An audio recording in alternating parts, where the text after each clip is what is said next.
Hi, everybody. I'm going to bring some more book recommendations to you. I've got quite a few here, so I'm going to try to do a short synopsis of what the books are about. And I made sure to have both adult books, teen books, and kids books. So, wide variety that you can request and pick up through curbside. So, the first one I will recommend is called 82 Days on Okinawa. So it's a, a nonfiction book for adults. It is about one American's unforgettable firsthand account of the Pacific War's greatest battle. So, so America during the Second World War, and this is one soldier's story of the Battle of. I'm mispronouncing it. I know I'm mispronouncing it. Okinawa.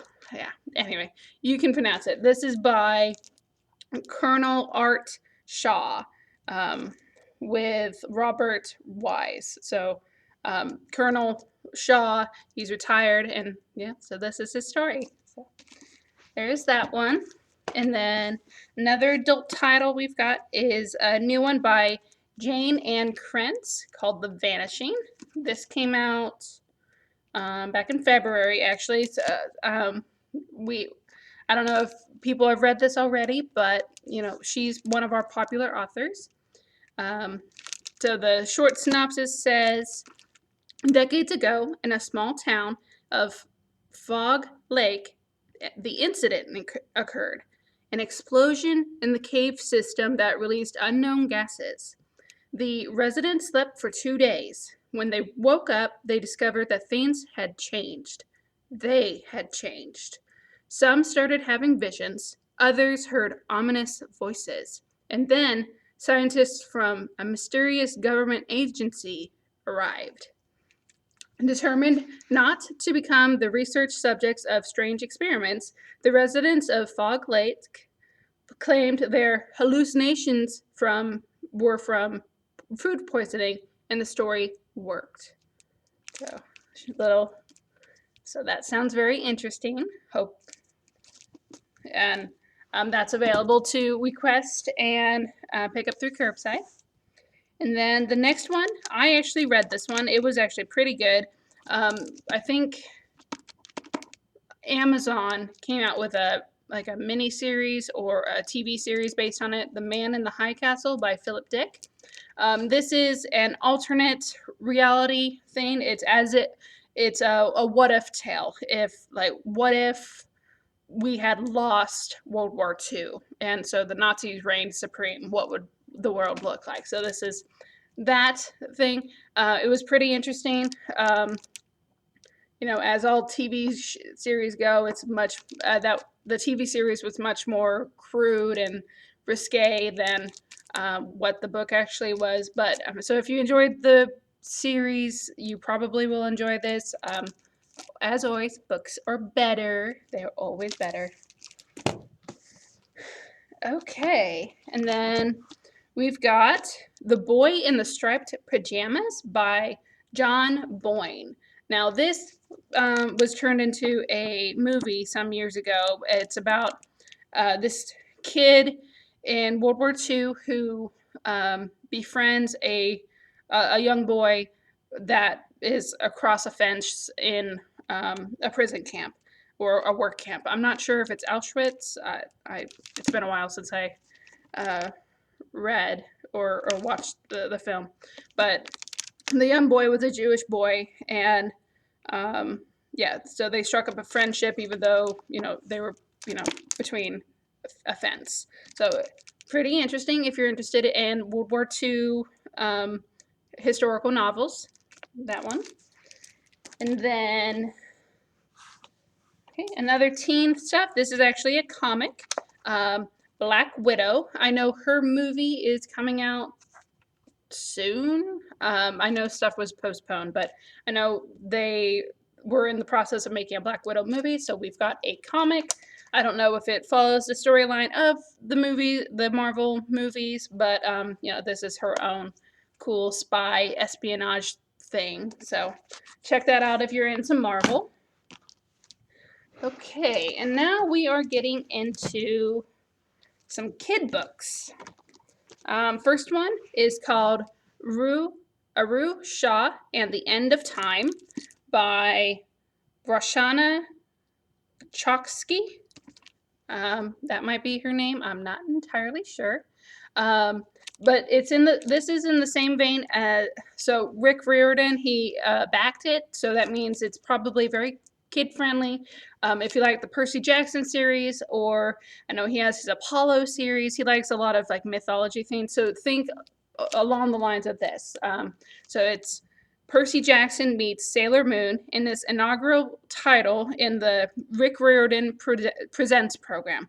A wild and wildly funny epic journey based on Hindu mythology. So if you like mythology, this would be very interesting. So I've never studied Hindu mythology, and I think that would be very interesting. I've studied some like Norse and Greek mythology, but you know, that's just me. So there's that. Then Masters of Silence by Kacer. So there's that. So this is about sometimes keeping quiet is a matter of life and death. Siblings Helen and Henry know how powerful silence can be. In a desperate act to escape the Nazis in their native Germany, their mother brings them to a convent in France. She promises to return for them, but until she does, they must reveal nothing about their past, and assume strange new identities. Henry, traumatized by the experience, falls silent. It's only visits from a local mime, the children's one source of joy, that help bring Henry out of his mute state and show him and his sister how to find hope and healing once again. So so it's a World War II historical fiction, but it's for kids. So that sounds pretty interesting, actually. I might read it. So. And then the Boxcar Kid. So we have a bunch of these, and they keep printing out some more. This one is The Mystery of the Forgotten Family. So if you're into the Boxcar Children, I highly recommend the new title we've got here. Okay.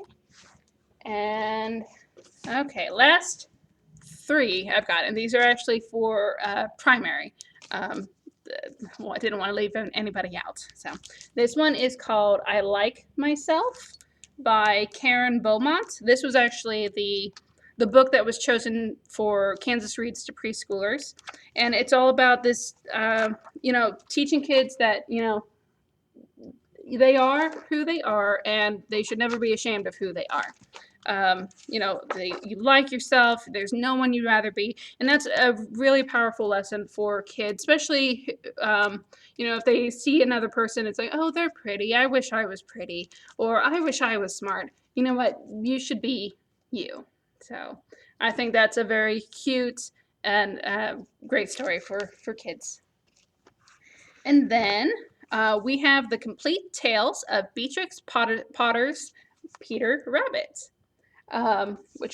So this was one that we decided to get since summer reading is